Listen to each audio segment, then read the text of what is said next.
ಅಲ್ರಿ ಕುಡುವ ಹೋಗಿ ಹೋಗಿ ನಿಮ್ಮ ಅಳಿಯ ಅವಳ ಕೈಲಿ ಸಿಕ್ಕಾಕೊಂಡಿದ್ದಾನಲ್ರಿ, ಅದು ಈ ಅವಸ್ಥೆ ಅಲ್ರಿ. ನಿಮ್ PA 30 ವರ್ಷದಿಂದ ರಾಜಕೀಯದಲ್ಲಿ ಇದ್ದು ಯಾವಾಗ ಲಂಚ ತಗೋಬೇಕು ಯಾವಾಗ ಲಂಚ ತಗೋಬಾರ್ದು ಅಂತ ಅವನಿಗೆ ಗೊತ್ತಿಲ್ವಲ್ರಿ. ನೀವೆಲ್ಲ ಸೇರಿ ನನ್ನ ತಲೆನ ತಿಂತಾ ಇದ್ದೀರ. ಗಂಡಸರು ಅಂದಮೇಲೆ ಇದೆಲ್ಲ ಸರ್ವೇ ಸಾಮಾನ್ಯ ರೀ. ಅವ್ರಿಗೇನ್ರಿ ಗೊತ್ತು ಅವಳು ಎಂಥವಳು ಅಂತ. ಆಗಿದ್ದಾಗೋಯ್ತು. ಈಗಿರೋದು ಒಂದೇ ದಾರಿ, ನನ್ನ ಅಳಿಯ ಹೊರಗೆ ಬರಬೇಕಷ್ಟೆ. ನೀವೇನಾದರೂ ಮಾಡ್ಕೊಳ್ಳಿ. ನನ್ನ PA ಕೂಡ ಹೊರಗಡೆ ಬರಬೇಕು. ಇಲ್ಲ ಅಂದರೆ ನನ್ನ ಹತ್ರ 20 ಜನ ಶಾಸಕರಿದ್ದಾರೆ, ಮರಿಬೇಡಿ. ಸಿಕ್ಕಾಕೊಂಡಿರೋದು ನೀವಲ್ವಲ್ಲ, ಬೇರೆ ಯಾರಾದರೂ PAನ ಅಪಾಯಿಂಟ್ ಮಾಡಿಕೊಂಡು ಪ್ರಾಬ್ಲಮ್ನ ಸಾಲ್ವ್ ಮಾಡ್ಕೊಳ್ಳಿ. ಆಗಲ್ಲ ರೀ, ಅವನು ನನ್ನ ಜೊತೆಲಿ ಅಷ್ಟು ವರ್ಷದಿಂದ ಇದ್ದಾನೆ. ಅವನಿಗೆ ನಾನು ಸುಮ್ಮನೆ ಜೈಲಲ್ಲಿ ಕೊಳೆಯೋಕೆ ಬಿಡಲ್ಲ. ಪ್ರಭುಗಳೇ, ಇನ್ನು 2 ದಿವಸದಲ್ಲಿ ಇವರು PA ನನ್ನ ಅಳಿಯ ರಿಲೀಸ್ ಆಗಬೇಕು. ಇಲ್ಲದೆ ಇದ್ರೆ ನನ್ನ ಬೆಂಬಲ ನಾನು ವಾಪಸ್ ತಗೋತೀನಿ. ನನ್ನ ಜೊತೆನೂ 20 MLAಗಳಿದ್ದಾರೆ, ನೆನಪಿರ್ಲಿ. ಇಷ್ಟ ಬಂದಾಗ ಬೆಂಬಲ ಕೊಡೋದು, ಕಷ್ಟ ಬಂದಾಗ ಬೆಂಬಲ ವಾಪಸ್ ತಗೊಳ್ಳೋದು, ಇದೇನು ಮಕ್ಕಳಾಟ ಏನ್ರಿ? ನಾಳೆ ನಿಮ್ಮ ಮಗನೋ PAನೋ ಹೀಗೆ ಸಿಕ್ಬಿಟ್ರೆ ನೀವು ಸುಮ್ಮನೆ ಕೊಡ್ತೀರಾ?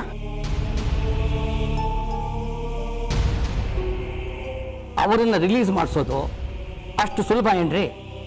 ಆ ಚಂಡಿ ವಿಷಯ ನಿಮ್ಗೆ ಗೊತ್ತಲ್ಲ, ಅವಳು ಯಾರ ಮಾತನ್ನು ಕೇಳಲ್ಲ. ಪೊಲೀಸ್ ಕೇಸ್ ಆಗಿದ್ರೆ ಏನಾದರೂ ಮಾಡ್ಬೋದಾಗಿತ್ತು. ಪೊಲೀಸ್ ಕೇಸ್ ಆದ್ರೆ ನಾನು ಯಾಕ್ರಿ ಇಲ್ಲಿ ಬರ್ತಿದ್ದೆ? ನಾನೇ ಇಲ್ವೇ ಹೋಮ್ ಮಿನಿಸ್ಟ್ರು? ಅವಳನ್ನ ಎತ್ತಂಗಡಿ ಮಾಡಿ ಅಂತ ನಾನು ಎಷ್ಟು ಸತಿ ನಿಮ್ಗೆ ಹೇಳಿದ್ದೀನಿ. ನೀವು ಅದ್ರ ಬಗ್ಗೆ ಗಮನನೇ ಕೊಡ್ತಾ ಇಲ್ಲ. ನಿಮ್ಮ ಕೈಲಿ ಆಗಲ್ಲ ಅಂದ್ರೆ ಹೇಳ್ರಿ, ನಮಗಿರೋದು ಒಂದೇ ದಾರಿ, ಎಲೆಕ್ಷನ್ನು. ಒಬ್ಬ ಗೃಹ ಮಂತ್ರಿ, ಇನ್ನೊಬ್ಬ ಕಾನೂನಿನ ಮಂತ್ರಿ. ಅಲ್ಲ ರೀ, ನಿಮ್ಮಿಬ್ಬರು ತಲೆಯಲ್ಲಿ ಒಂದು ಸೊಳ್ಳೆಗಿರೋಷ್ಟು ಮೆದುಳಾದ್ರೂ ಇದೇನ್ರಿ? ಹೊಸ ಸರ್ಕಾರ ಬಂದು 1 ವರ್ಷ ಆಗಿಲ್ಲ, ಆಗ್ಲೇ ನಿಮಗೆ ಎಲೆಕ್ಷನ್ ಬೇಕಾ? ಅವಳನ್ನು ಎತ್ತಂಗಡಿ ಮಾಡಬೇಕು ಅಂತ ನಾನು ಎಷ್ಟು ಖರ್ಚು ಮಾಡಿದ್ದೀನಿ ಗೊತ್ತೇನ್ರಿ ನಿಮಗೆ? ಡೆಲ್ಲಿಲಿ ಎಷ್ಟು ಖರ್ಚು ಮಾಡಿದ್ದೀನಿ ಗೊತ್ತಾ? ಬರೀ ಮಾತಾಡಿದ್ರೆ ಪ್ರಯೋಜನ ಇಲ್ಲ. ಇವೆಲ್ಲ ಕಥೆಗಳು ನಮ್ಗೆ ಬೇಡ್ರಿ. ನಾವೇನು ಹೊಸದಾಗೇನು ಮಾಡ್ತಾ ಇಲ್ಲ, ಎಲ್ಲರೂ ಮಾಡೋ ಕೆಲಸನೇ ನಾವು ಮಾಡ್ತಾ ಇದ್ವಿ. ಇನ್ನು ನಮ್ಮ ಜನರ ಬಗ್ಗೆ ಅವ್ರಿಗೆ ಮರವು ಜಾಸ್ತಿ. ಹೋಗ್ರಿ ಜನಗಳ ಹತ್ರ. ಬೆಳೀತಾ ಇರೋ ನಿರುದ್ಯೋಗ ಸಮಸ್ಯೆ, ಏರ್ತಾ ಇರೋ ಪೆಟ್ರೋಲ್ ಬೆಲೆ, ಗೊಬ್ಬರದ ಗಲಾಟೆ, ಟ್ರಾಫಿಕ್ ಸಮಸ್ಯೆ, ಇದಕ್ಕೆಲ್ಲ ಉತ್ತರ ಇದೆಯಾ ನಿಮ್ಮ ಹತ್ರ? ನಾವು ಬೇರೆ ಬೇರೆ ಪಕ್ಷ, ಜನಗಳಿಗೆ ಮಾತ್ರ. ಇಲ್ಲಿ ನಾವೆಲ್ಲ ಒಂದೇ. ಇವಾಗ ಏನಾದರೂ ನಾವು ಎಲೆಕ್ಷನ್ಗೆ ಹೋದರೆ ನಾವೆಲ್ಲ ಮಣ್ಣು ಮುಕ್ಕಿಬಿಡ್ತೀವಿ. ನನ್ನ ಮಾತು ಕೇಳಿ, ಸ್ವಲ್ಪ ದಿನ ಆಗಲಿ, ವಾತಾವರಣ ತಣ್ಣಗಾಗುತ್ತೆ, ಆಮೇಲೆ ಹೊರಗಡೆ ಅವ್ರನ್ನ ತರೋಣ. ಇವರು ನಮ್ಮ ಮುಖ್ಯಮಂತ್ರಿ ಸೂರ್ಯನಾರಾಯಣ ಪ್ರಭು. ಇವರು ನಮ್ಮ ಗೃಹ ಸಚಿವ ನಾರಾಯಣ ಕುಡ್ವ. ಮತ್ತು ಇವರು ನಮ್ಮ ಮಾನ್ಯ ಕಾನೂನು ಮಂತ್ರಿ ಆಲೆನ್ ಡಿಸೋಜ. ಮೂರೂ ಪಕ್ಷಗಳ ಸಮ್ಮಿಶ್ರ ಸರ್ಕಾರದಿಂದ ನಮ್ಮನ್ನು ಆಳ್ತಿರೋ ದೊರೆಗಳಿವು. ಇಂಥವ್ರ ಕೈಯಲ್ಲಿ ನಮ್ಮ ಬದುಕು, ಭವಿಷ್ಯ ಎಲ್ಲ ಕೊಟ್ಟು ಕೂತಿದ್ದೀವಿ. ನಮ್ಮನ್ನು ದೇವರೇ ಕಾಪಾಡಬೇಕು.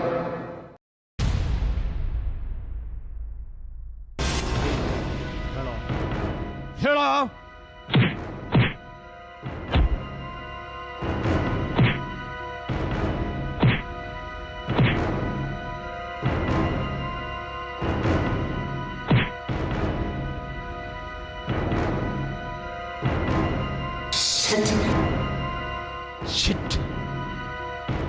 ಇನ್ನೇನು ಹೆಚ್ಚಿಗೆ ವರ್ಕ್ ಮಾಡಿದ್ರೆ ಸತ್ತೋಗ್ಬಿಡ್ಬೋದು. ಬಟ್ ಬೇರೆ ಟ್ರೈನಿಂಗ್ ತಗೊಂಡ್ಬಂದಿದ್ದಾನೆ. ಎಲ್ಲಿ ಟ್ರೈನ್ ತಗೊಂಡಿದ್ದಾನೆ ಅಂತ ಇಡೀ ಪ್ರಪಂಚಕ್ಕೆ ಗೊತ್ತು. ಹೇಳು. ಇವನ್ ಬಾಯ್ ಬಿಡಿಸೋದು ತುಂಬಾ ಕಷ್ಟ ಇದೆ. ಮನೋಜ್, ಆ ಬಿಲ್ಸ್ ಡೀಟೇಲ್ಸ್ ಎಲ್ಲ ಕೊಡಿ ಅವನಿಗೆ. ಇದು ನೀವು ಸೈಕಲ್ ಖರೀದಿ ಮಾಡಿರೋ ಬಿಲ್. ಇದು ಟಿಫಿನ್ ಕ್ಯಾರಿಯರ್ ಖರೀದಿ ಮಾಡಿರೋ ಬಿಲ್. ಅಮೋನಿಯಂ ನೈಟ್ರೇಟ್ ಖರೀದಿ ಮಾಡಿರೋ ಬಿಲ್ಲು. ಇದು ವೈರ್ ಪರ್ಚೇಸ್ ಮಾಡಿರೋ ಬಿಲ್ಲು. ಹೇಯ್, ಇವೆಲ್ಲ ಬಾಂಬ್ ತಯಾರಿಸಕ್ಕೆ ಯೂಸ್ ಮಾಡ್ತಾರೆ ಅಂತ ಸಣ್ಣ ಮಕ್ಕಳಿಗೂ ಗೊತ್ತಿದೆ. ನೀವಿತ್ತು ಮನೆ ರೆಂಟಲ್ ಅಗ್ರಿಮೆಂಟ್ 3 ತಿಂಗಳು ಮುಗಿತಿದೆ. ಫ್ಲೈಟು ಬುಕ್ ಆಗಿದೆ. ಜನವರಿ ಎಂಡಲ್ಲಿ ಏನೋ ಪ್ಲಾನ್ ಮಾಡ್ತಾ ಇದ್ದೀರಾ? ಹೇಳು. ಯಾಕೆ ಸುಮ್ಮನೆ ತಲೆ ಚಚ್ಕೊತಿದ್ದೀರಾ? ಟ್ರಿಗರ್ ಹಿಡಿದು ನೀವು ಚಾಪ್ಟರ್ ಕ್ಲೋಸ್ ಮಾಡಿಬಿಡ್ಬೋದು. ನಮ್ಗೆ ಸಿಕ್ಕಿರೋ ಮಾಹಿತಿಯಿಂದ ಉಳಿದಿರೋರು ಕಂಡುಹಿಡಿಯೋದು ಕಷ್ಟದ ಕೆಲಸ ಅಲ್ಲ.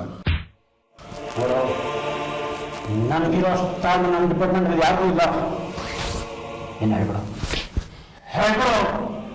ಇಲ್ಲ ಅಂದರೆ ಆಳ್ಸೋರ್ ಕೇರಲ್ಲಿ ನೀನು ಹಣ ಹೇಗೆ ತಿಳಿಸ್ಬೇಕು ಅನ್ನೋದು ಇವಾಗ ಗೊತ್ತು. ಮನೋಜ್, ನೀವು ಹೇಳಿದ ಸರಿ.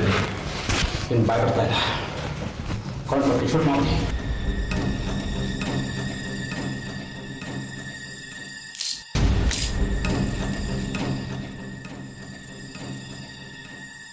One, two,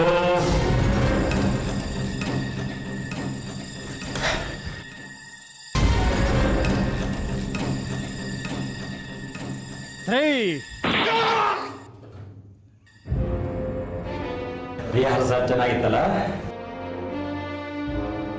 ನನ್ನ ಮಕ್ಕಳ ರಿಹರ್ಸಲ್ ಮಾಡ್ತೀರಾ? ಮಾಡಿ ಮಾಡಿ. ಇನ್ನ 100 ದಿನ ಮಾತ್ರ.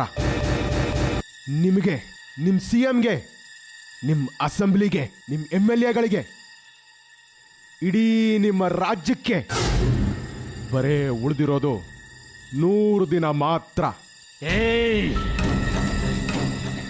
ನಿಮ್ ಸರ್ಕಾರ ಇರಲ್ಲ, ನೀವ್ಯಾರು ಕೆಲಸದಲ್ಲಿರಲ್ಲ. ಆಮೇಲೆ ನಗೋದು ಯಾರು ಅಂತ ನೋಡೋಣ.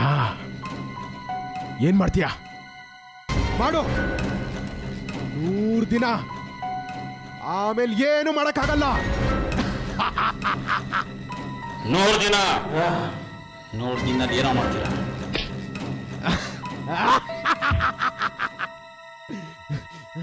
ಬಿಡಿ ಮನೋಜ್, ಬಿಡಿ. ಇನ್ನ 1-2 ದಿವಸ ಬದುಕಿರಲಿ, ಆಮೇಲೆ ಬಾಯಿ ಬಿಡಿಸೋಣ. ನಡಿ ಹೊರಡೋಣ. ಫೋನಲ್ಲಿ ಏನೂ ಕೇಳಬೇಡಿ. 8:30.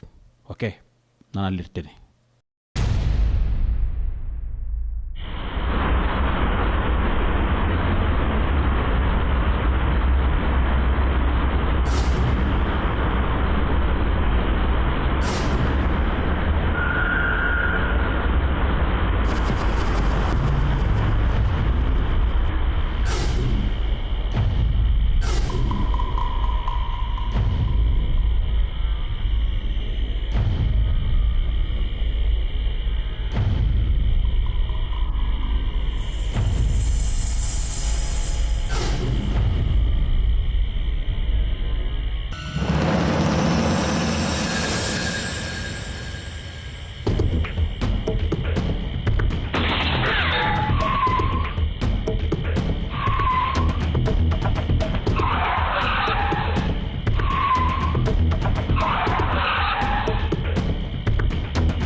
Vidya Sharma here.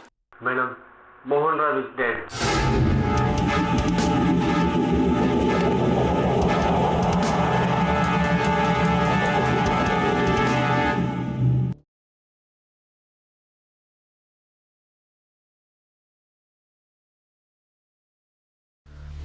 ಮನೋಜ್, ನೆನ್ನೆ ಏಜಾಜ್ ಇಂಟ್ರಾಗೇಷನ್ ಅಲ್ಲಿ ಏನೇನಾಯ್ತು ಅನ್ನೋದ್ರ ಬಗ್ಗೆ ನನಗೆ ಪೂರ್ತಿ ಇನ್ಫಾರ್ಮೇಶನ್ ಬೇಕು.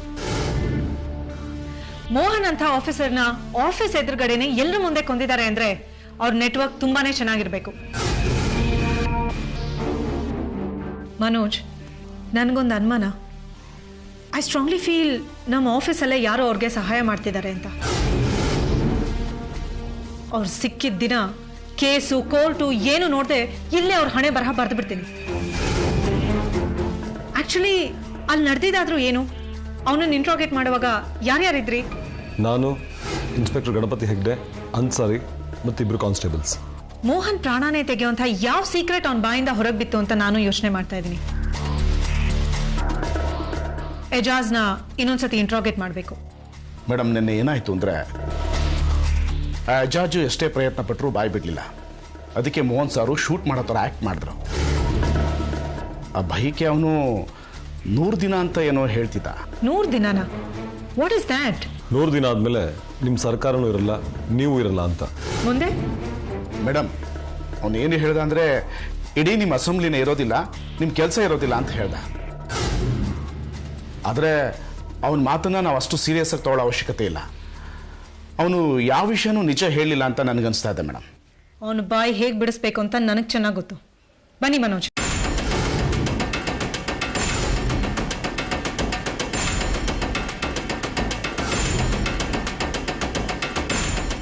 ಊಟ ಕೊಟ್ರಾ? ತರಿಸಿ.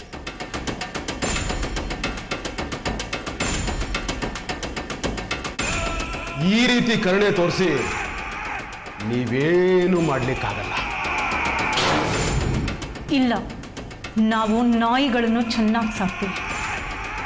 ನಿನ್ನ ಎಂಜಿಲ್ ತಿಂತಾರೋ ನಾಯಿ ಈ ಆಫೀಸ್ನಲ್ಲಿದೆ ಅಂತ ತಾನೇ ನೀನು ಇಷ್ಟು ಸೊಕ್ಕನಿಂದ ಮಾತಾಡ್ತಾ ಇರೋದು.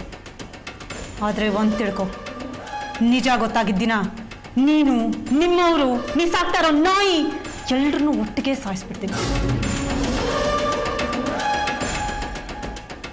ಆದರೂ ನಿನ್ಗೊಂದು ಕಡೆ ಅವಕಾಶ ಏಜಾಸ್. ಯೋಚನೆ ಮಾಡು. ನಿನ್ನ ಒಂದೇ ಒಂದು ಕೂದಲು ಕೊಂಕದಿರೋ ಹಾಗೆ ನೋಡ್ಕೊಳ್ಳೋ ಜವಾಬ್ದಾರಿ ನಂದು. ನಮಗೆ ಅಪ್ರೂವರ್ ಆಗೋ 100 ದಿನಗಳಲ್ಲಿ ನೀವೇನು ಮಾಡಬೇಕು ಅಂತೀರಾ? ಅದನ್ನು ತಿಳ್ಕೊಳ್ಳೋದಕ್ಕೆ ಬಂದು ಒಬ್ಬ ಸತ್ತ.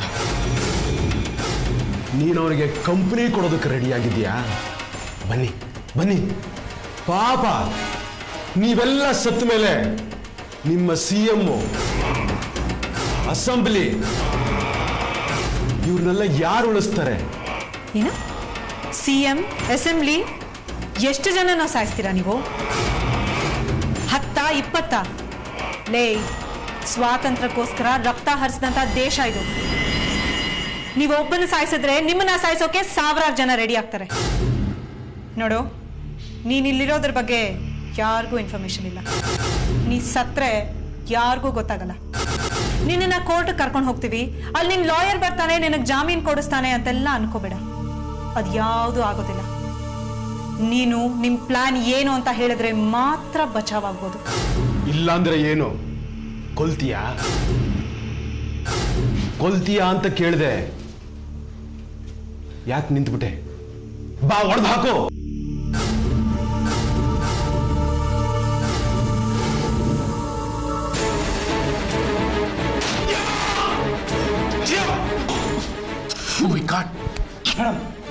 ಶೂಟ್ ಮಾಡಿ ಸತ್ತೋಗ್ತಾರ. ಏನ್ರಿ ತುಂಬಾ ಕಾಳಜಿ ವಹಿಸ್ತಾ ಇದ್ದೀರಾ? ಈ ನಾಯಿ ಸಾಯಬಾರ್ದು ಅಂತ ನನಗೂ ಚೆನ್ನಾಗಿ ಗೊತ್ತಿದೆ. ಆದ್ರೆ ಇವನು ಬಾಯಿಂದ ಬಿಡಿಸ್ಬೇಕಾಗಿರೋದು ತುಂಬಾನೇ ಇದೆ. ನೋಡು, ಈಗ ನಿನ್ ಚರ್ಮ ಸವರ್ಕೊಂಡು ಹೋಗಿರೋ ಈ ಬುಲೆಟ್ಟು ನಿನ್ನ ಎದೆ ಒಳಗೆ ಹೋಗೋಕೆ ಜಾಸ್ತಿ ಟೈಮ್ ತಗೊಳ್ಳಲ್ಲ. ಕೊಡಿ ಹೆಗಡೆ, ಫಸ್ಟ್ ಏಡ್ ಮಾಡಿಸಿ.